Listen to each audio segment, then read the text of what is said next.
인생 후반전 어떻게 살 것인가 라고 하는 말씀의 제목입니다. 여러분 어떻습니까? 인생 후반전에 대한 계획과 비전을 갖고 계신지 모르겠습니다. 오늘 말씀을 통해서 다시 한번 우리 인생의 후반전을 어떻게 설계하고 어떻게 살아가는 것이 하나님께서 기뻐하시는 인생의 후반전일까를 한번 생각하는 그런 시간 되었으면 좋겠다 싶습니다. 우리가 지난 시간에는 사도 바울의 사명에 대해서 우리 함께 살펴보았습니다. 여러분, 바울은 자신의 사명에 대해서 어떻게 얘기하고 있습니까? 자신은 곧 하나님께로부터 이방인들에게 복음을 전하는 복음의 제사장적 직분을 받았다라고 자신의 사명을 밝히고 있습니다. 그러나 이것은 비단 사도 바울의 개인에게 국한된 사명만이 결코 아닌 것 같습니다. 예수 그리스도를 믿는 모든 믿음의 성도들, 그러기에 곧 우리에게 향하신 하나님의 또한 사명인 줄로 믿습니다. 왜 그렇습니까? 예수님께서 승천하실 때에 마지막 제자들에게 부탁하셨던 지상 명령이 또한 우리의 사명과 관련된 말씀이기 때문에 그래요. 마태복음 28장 19절에서 20절, 그러므로 너희는 모든 족속으로 제자 삼아 아버지와 아들과 성령의 이름으로 세례를 주고 내가 너희에게 분부한 모든 것을 가르쳐 지키게 하라. 볼지어다 내가 세상 끝날까지 너희와 항상 함께 있으리라 하시니라. 이것을 사도행전 1장 8절에는 뭐라 얘기합니까? 오직 성령이 너희에게 임하시면 너희가 권능을 받고 예루살렘과 온 유대와 사마리아와 땅끝까지 이르러 내 증인이 되리라. 그럼 여기서 뭐예요? 모든 족속 삼아 제자 삼는 것, 땅끝까지 이르러 증인의 삶을 사는 것, 이것이 곧 우리를 향한 주님의 사명인 줄로 믿습니다. 그런데 사실 우리가 지금까지 몰라서 그런 것이 아닌 것 같아요. 다 알고 있습니다. 그런데 왜 우리는 이 사명을 이루는 것에 주저하고 또 삶의 우선순위로부터 이 사명이 조금 더 비껴난 것 같은, 왜 우리가 이 사명을 이루는 것을 왜 그렇게 좀 쉽지 않은 것으로 여기고 있을까라고 하는 것이죠. 여러분, 다시 돌아가서 우리의 궁극적인 사명이 그러하기에 여기 있다면 우리가 좋은 대학을 나오고 좋은 직장을 얻고 가정을 이루는 이런 모든 일련의 가정들은 오직 뭘 이루기 위한 하나의 수단으로 삼아야 된다는 겁니까? 바로 복음의 제사장이라고 하는 우리의 사명을 이루는 수단으로 이 모든 것들을 선용하며 사용해야 될 줄로 믿습니다. 이런 것들만 속한 겁니까? 아니지요. 우리의 물질도 마찬가지고 우리의 건강 또한 마찬가지며 오늘 우리가 하나님으로부터 받아 누리는 이 우리의 모든 이것들을 다 동원하여 하나님의 그 우리에게 맡기신 바 사명, 복음의 제사장으로서의 이 역할을 감당하는 그 인생, 저는 그 인생이 참된 복받은 인생이고 또 건강한 인생이며 또 성공한 인생이라고 확신합니다. 그런 인생의 삶을 살았던 자가 마지막 주님 앞에 섰을 때에 잘하였도다, 착하고 충성된 종이라고 하는 칭찬을 받게 될 줄로 믿습니다. 그렇다면 왜 우리는 이걸 다 알고 있음에도 불구하고 이 사명을 이룬다는 것이 왜 그렇게 쉽지 않은 것처럼 여기느냐? 여기에 대해서 20세기 최고의 설교가로 손꼽히는 영국의 존 스토트 목사님이 있습니다. 그 목사님이 세 가지의 여기에 대한 진단을 내렸습니다. 첫 번째, 복음에 대한 절대성을 대한 인식과 부족 때문에 우리가 사명 이루는 것에 주저하거나 꺼리하고 있다. 이렇게 첫 번째 진단을 내렸습니다. 복음의 절대성입니다. 여러분, 지금 로마서가 강조하는 것 중에 하나가 뭐죠? 복음의 절대성 아닙니까? 예수 그리스도의 십자가 외에는 다른 복음이 없다라고 하는 것 아닙니까? 그런데 지금 세상은 어떻습니까? 당장 지금 로마 교회 안에는 예수 그리스도의 십자가의 복음 외에 다른 복음이 들어왔습니다. 유대 율법주의자들입니다. 그들은 말합니다. 예수의 십자가로는 부족하다는 거예요. 믿음으로는 부족하다는 겁니다. 거기에 플러스 알파가 있어야 온전하고 완전한 구원을 이룰 수 있는데 그게 뭐냐? 율법적 행위, 율법을 지켜야 한다는 거예요. 무엇보다 할례를 받아야 된다는 겁니다. 그래야 우리는 온전하고 완전한 구원을 이룰 수 있다고 하는 인간의 행위를 강조하고 있는 겁니다. 그러나 이것은 비단 유대교만의 구원관이 아닌 것 같습니다. 오늘 이 시대 많은 종교들이 말하는 게 뭡니까? 인간의 행위를 강조하는 자력 구원을 얘기합니다. 메카, 그리하여 성질을 순례해야 된다. 공덕, 선한 일을 많이 행해야 된다. 아니면 수행이나 고행을 통하여 우리 진정한 해탈의 경지에 이를 수 있다. 이런 인간의 자기 행위로서의 구원을 얘기하고 있습니다. 그러나 여러분, 기독교의 구원은 결코 여기에 있지 않습니다. 그렇다면 율법은 뭘까요?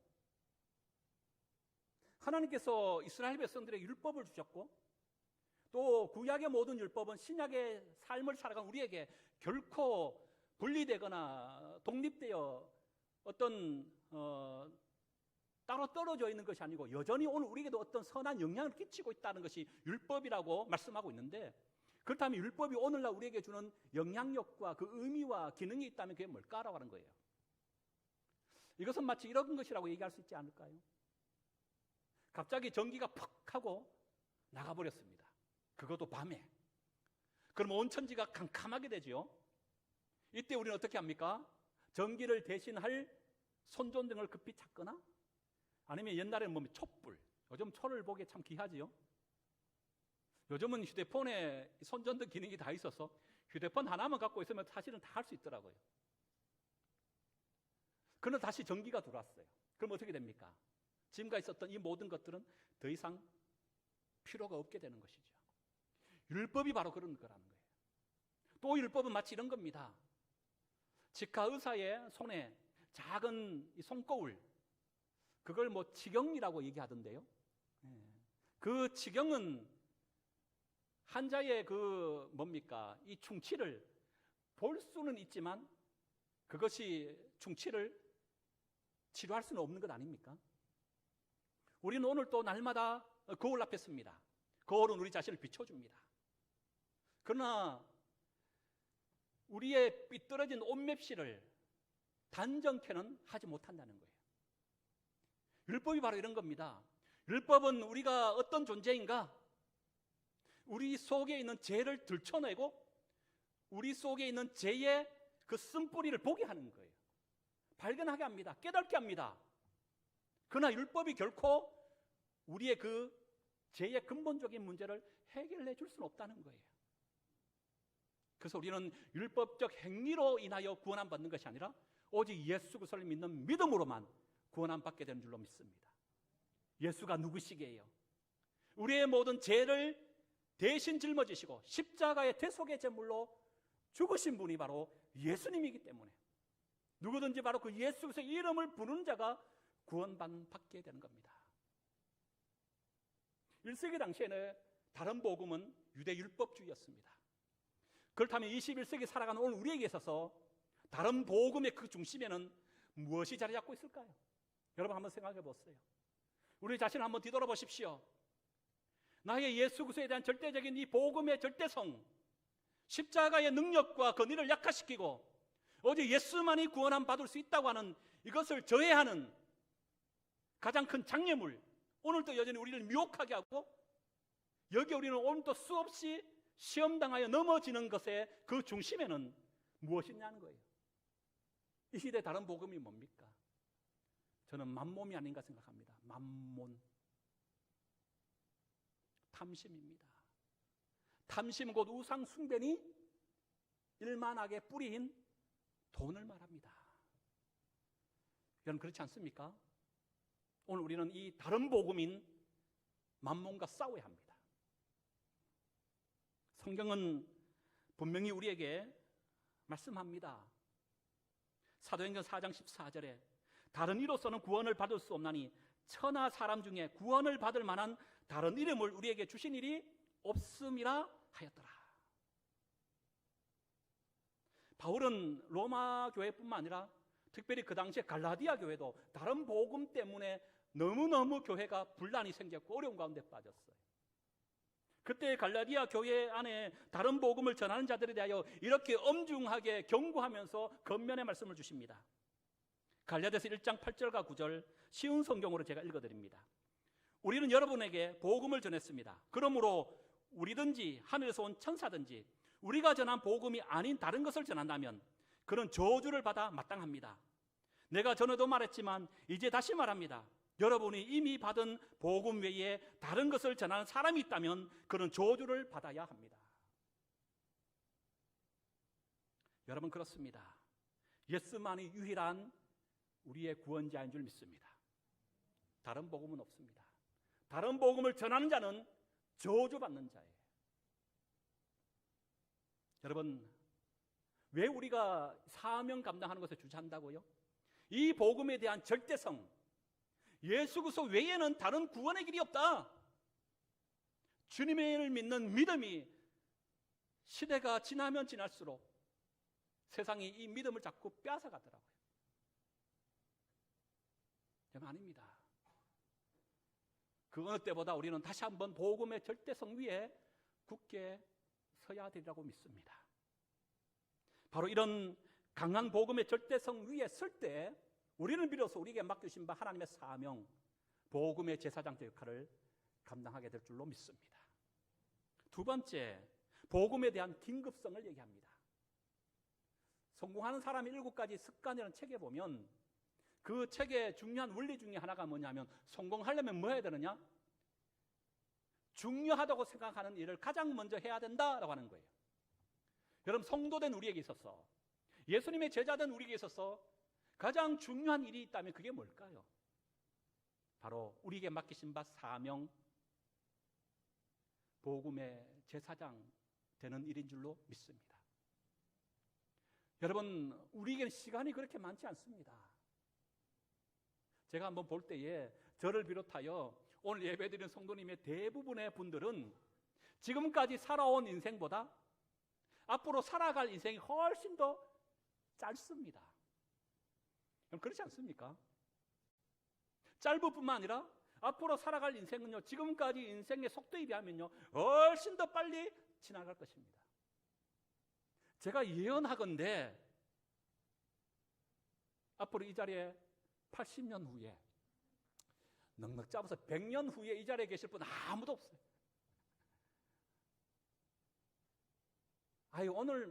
내일 하지 뭐, 다음에 하지 뭐. 내일은 내 시간이 아닙니다. 온 날은 순서가 있지만 가는 날은 순서가 없기 때문에 그래요.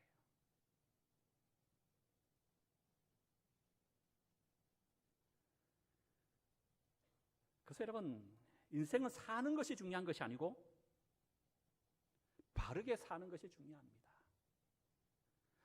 얼마나 살 것인가가 아니라 어떻게 살 것인가가 훨씬 더 중요하다는 거예요.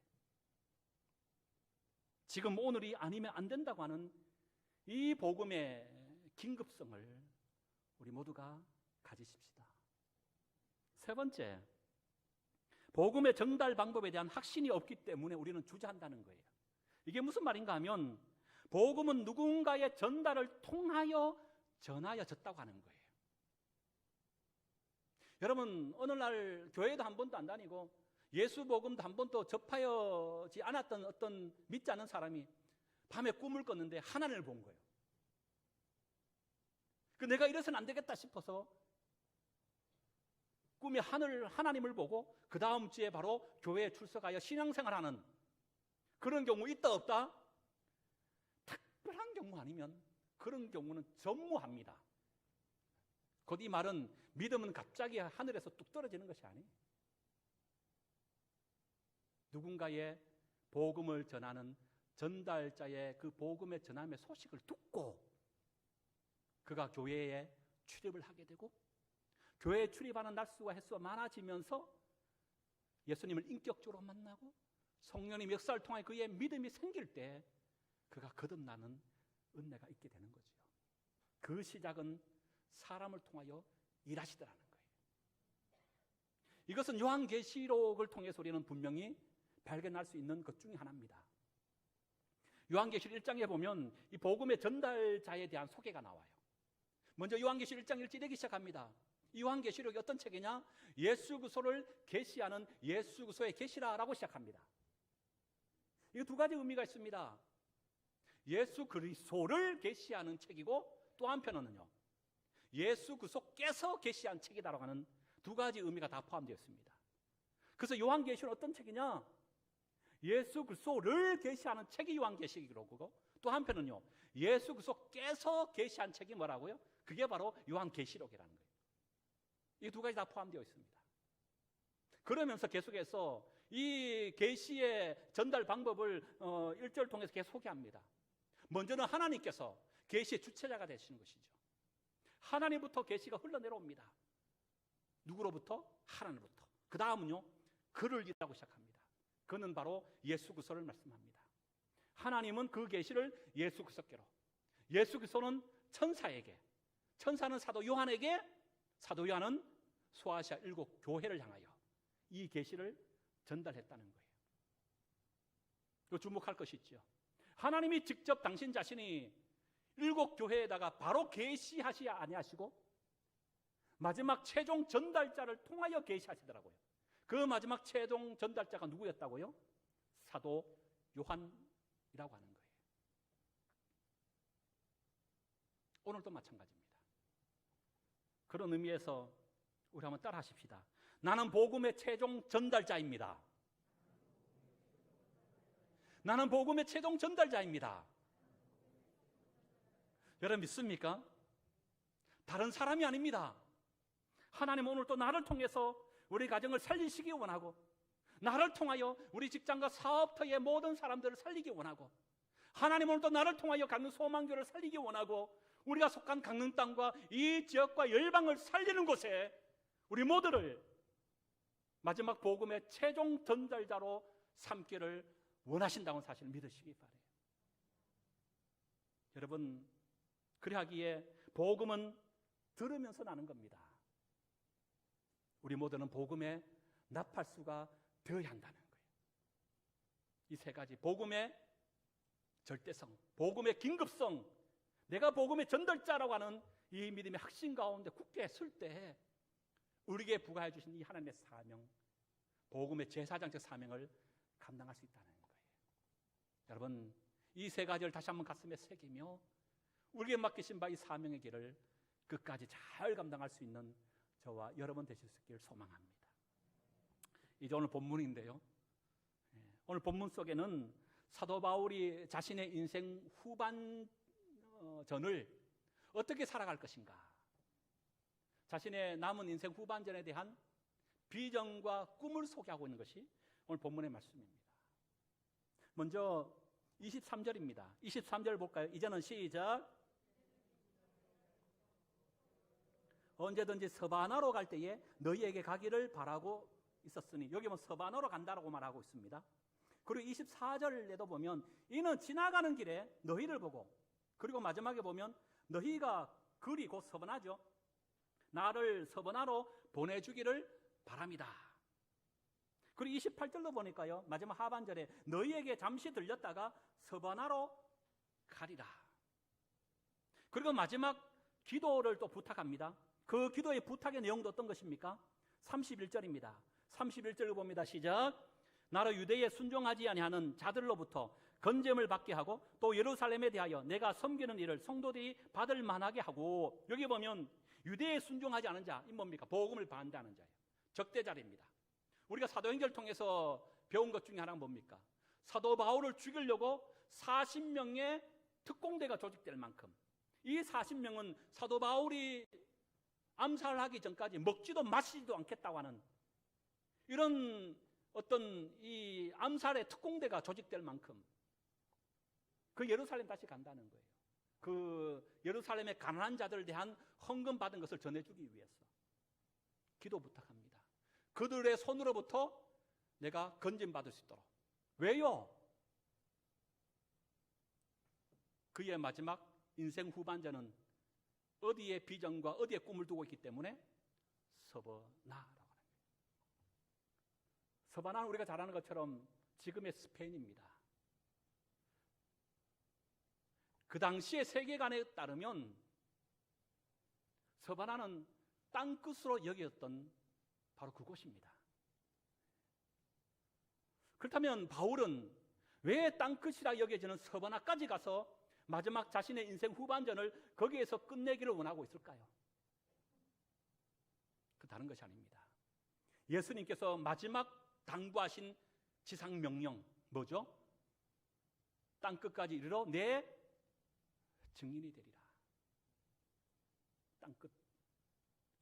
바울은 그래서 마지막 이 인생의 후반전 역시도 서번화인 땅 끝에 가서 마지막 복음의 제사장 역할을 하기를 원했다고 하는 거예요. 특별히 그 당시에 많은 사람들은 인생 후반전을 로마에서 마치기를 원했습니다. 왜냐하면 로마는 그 시대의 세계 중심 도시입니다. 교육, 문화, 경제, 의료. 인생 후반전을 보내기에는 너무나 최고의 환경이 다 갖춰 있는 그런 도시 문화의 한 중심입니다. 그렇게 얘기하잖아요. 은퇴하면 다 이제 시골로 자연과 함께 고향으로 고향 가지만 어느 정도 또 연세가 드시면 어떻게 해요? 기본 의료시설이 갖춰져 있는, 좀 환경이 좀 쾌적하고 안락하고 좋은 도시로 다시 모인다 그러잖아요. 그래서 많은 그 당시에 젊은 사람들이요, 젊을 때 그렇게 뼈 빠지게 수고하고 고생하여 돈 버는 이유가 있어요. 마지막 로마에 한번 가보기 위해서, 아니면 자신의 인생 마지막 후반전을 로마에서 기거하며 안락한 노후를 거기에서 보내기 위하여. 그 모두가 꿈꾸는 노후의 인생 후반전의 장소가 로마입니다. 그런데 지금 바울은요, 로마가 자기 인생 후반전의 종착역으로 생각하지 않았습니다. 오늘가 읽었습니다마는 24절에 보면 이는 지나가는 길에 그저 로마를 하나의 지나가는 간이 역주음으로 생각한 거예요. 그의 인생 후반전의 마지막 종착역은 어디 삼았다고요? 땅끝인 서버나 삼았다는 거예요. 이유는 오직 한 가지, 복음의 제사장의 역할을 감당하기 위해서입니다.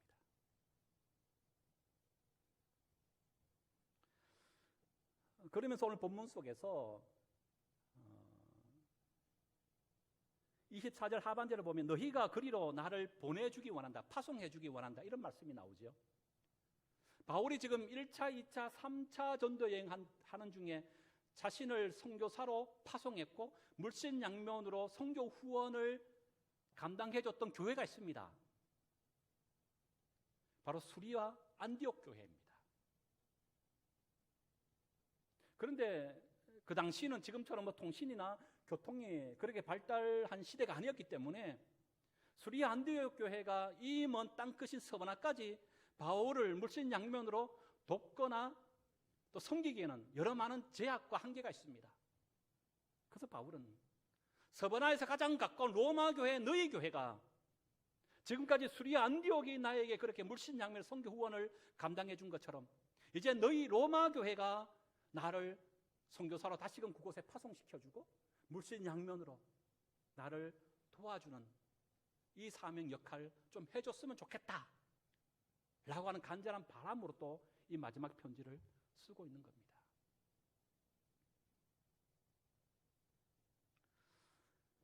상담과 치유라고 하는 곳에 실린 칼럼의 내용 가운데 이런 내용이 있었습니다. 제목이 인생 2막 선교 현장서 시작합니다 라고 하는 제목이었는데요, 그 내용 가운데 인생 2막을 살아가는 이들의 인터뷰한 내용을 이렇게 싣고 있었습니다. 전공을 살려 외국인이 많은 이태원에서 사역하려 합니다. 이주민 자녀를 위해 작은 도서관을 만들어 주려고요. 79세 전 대학 교수. 지금은 전문인 자비랑 선교 시대입니다. 은퇴는 그 전에게 있어 또 하나의 새로운 기회입니다. 50대 장로 건사 부부. 인생 2막은 선교 현장입니다. 세상 직업은 은퇴할 수 있지만 하나님 사역에는 은퇴란 있을 수 없습니다. 60세 간호사. 여러분, 인생 후반전 어떻게 살고 계시고 또 어떻게 살아가기를 원하십니까? 이제 우리 영상을 하나 볼 텐데요. 우리 방송실 영상 준비해 주시고 이 영상을 통해서 우리 인생 후반전을 어떻게 살아가야 할 것인가 도전과 지혜를 받는 좋은 영상이더라고요. 한 7분 정도 되는데 조금 길지만 우리 영상을 한번 시청해 보도록 하겠습니다. 예, 영상 부탁드립니다.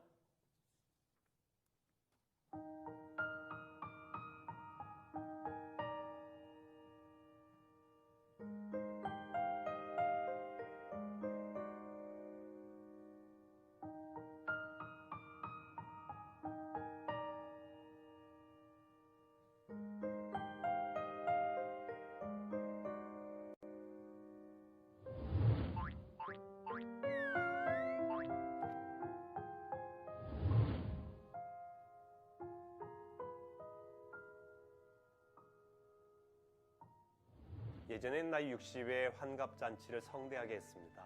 그도 그럴 것이 1970년대에는 60세가 평균 수명이었어요. 근데 지금은 60대를 노인이라고 하면 어쩐지 어색합니다. 어떤 분은 화를 내기도 합니다. 100세 시대가 되면서 이제 중년은 제2의 인생, 즉 인생 후반전을 준비해야 되는 나이가 된 것입니다. 하버드대 성인발달연구소에서 중년 이후의 삶을 연구해온 윌리엄 세들러 교수는 인생의 생애 주기를 4단계로 나눕니다. 배움의 단계인 10대, 20대를 First Age라고 해서 첫 번째 시기로 봅니다. 그리고 일과 가정을 이루어서 사회에 정착하는 30대를 Second Age, 그리고 40대부터 70대를 2차 성장을 통해 삶을 재편성하는 Third Age, 그리고 70대 이후는 성공적인 나이듦을 실현해가는 Fourth Age로 나눕니다. 인생 한복판에서 가장 오랜 시간을 보내야 하는 시기가 바로 중년, Third Age, 40대에서 70세까지입니다.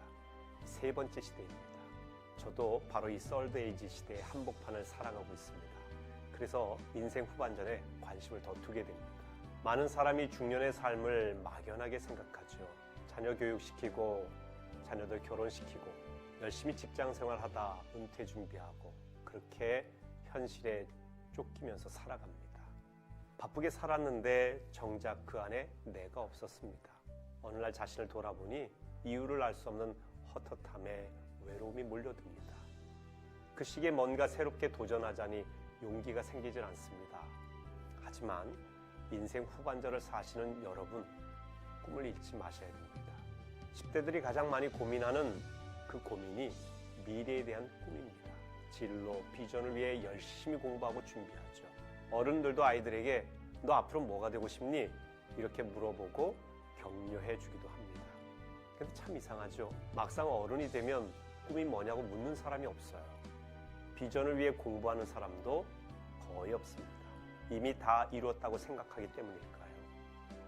인생 후반전을 위해 다시 한번 그 질문을 꺼내볼 필요가 있습니다. 40 이후 나는 어떤 사람이 되고 싶은가? 지금 50대, 60대라도 괜찮습니다. 내 꿈이 무엇인지 물어보세요. 자신의 새로운 꿈을 위해 하나하나 돌아보시기 바랍니다. 직업, 가족, 신앙, 여가생활, 봉사 등 내 삶의 여러 영역을 차근차근 검토해 보시기 바랍니다. 그리고 중년 이후에 새로운 목표를 정해보는 겁니다. 그동안 길을 쓰고 더 높이 올라가려고, 더 가져보려고 애쓰다가 놓쳤던 그 소중한 것들을 생각해 보세요. 인생은 더 배려하고, 더 나누고, 더 사랑하는 것, 이런 것들이 가치 있는 것입니다. 더 사랑하고, 더 나누고, 더 겸손해지는 꿈을 한번 꾸어보시는 것은 어떻겠습니까? 한마디로 손을 움켜쥐지만 말고 펴고 사는 꿈이죠. 손을 펴는 사람이 움켜진 주먹을 이기는 법입니다. 세상은 중년의 위기라는 말로 나이 듦에 대한 두려움을 표현합니다. 사실 중년을 위축시키는 것은 세월이 아니라 타성에 젖은 삶입니다. 100세 철학자인 김영석 교수는 지금도 활발하게 강연과 집필 활동을 하고 있는데요. 100년을 살아보니 라고 하는 책에서 그분은 이렇게 말합니다. 지금 우리 사회는 너무 일찍 성장을 포기하는 젊은 늙은이가 많다. 나 역시 60세 이전까지는 모든 면에서 미숙했다. 성실한 노력과 도전을 포기하면 모든 것을 상실하게 된다. 하나님이 사람을 쓰시는 방법도 그렇습니다. 젊다고 일을 많이 시키고 나이 들었다고 쉬어라 이렇게 하시는 법이 없습니다. 그 사람의 나이나 환경이 아니라 하나님의 때에 준비된 사람을 쓰십니다. 아브라함 보세요. 가나안으로 길을 떠날 때가 75세였습니다. 모세는 어떻습니까? 이스라엘 백성의 리더가 된 건 80세 때죠. 갈렙도 85세의 나이에 이 산지를 내게 주소서 하면서 크게 쓰임받았던 사람입니다. 그때를 위해 그들은 쉬지 않고 하나님과 동행하는 훈련을 했습니다. 그동안 다른 사람의 시선과 기대에 맞춰 사느라 정작 내가 뭘 하고 싶은지 뭘 좋아하는지 여러분 잃어버리시진 않았습니까? 책임감에 짓눌려서 자기를 돌보지 못하다가 정작 내가 왜 이렇게 살고 있지 이런 회의감이 든 적은 없으십니까? 인생 후반전에는 지금까지 집중하지 못했던 자신의 내면을 들여다보고 내 마음이 답할 때까지 아무것도 하지 않는 그런 시기, 좀 쉼의 시간을 가져보는 것도 필요합니다. 아울러서 가족과 친구, 동료들에게 조언을 구하면서 새로운 꿈에 대한 이야기를 나누는 것도 참 좋은 방법입니다. 대개 인생 후반전에 은퇴를 이야기하죠. 근데 은퇴는 새로운 시대를 의미합니다. 은퇴를 영어로 리타이어라고 하죠. 다시 타이어를 갈아 낀다라고 하는 말입니다. 은퇴는 새로운 출발이지 끝이 아니란 이야기입니다. 인생 후반전을 폐타이어로 살지 마시고요. 리타이어, 새 타이어로 살아가시기 바랍니다. 자신을 조금만 낮추면 훨씬 많은 것들이 보입니다. 우리를 향한 하나님의 계획은 주님 나라 갈 때까지 멈추지 않습니다.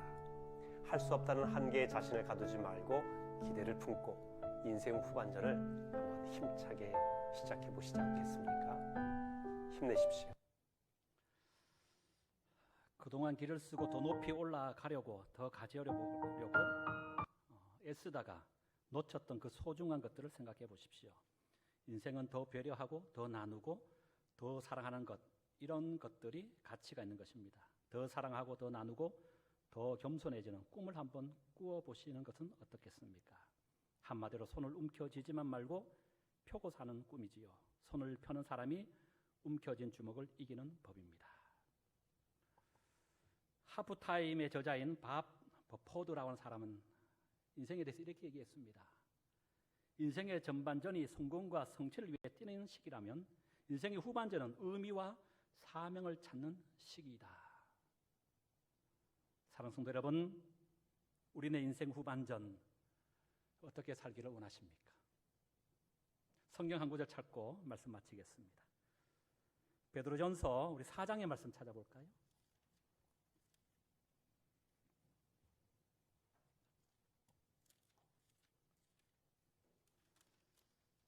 신약성경 381쪽입니다. 우리 남은 인생 후반전 어떻게 살아가길 하는 원하시는가?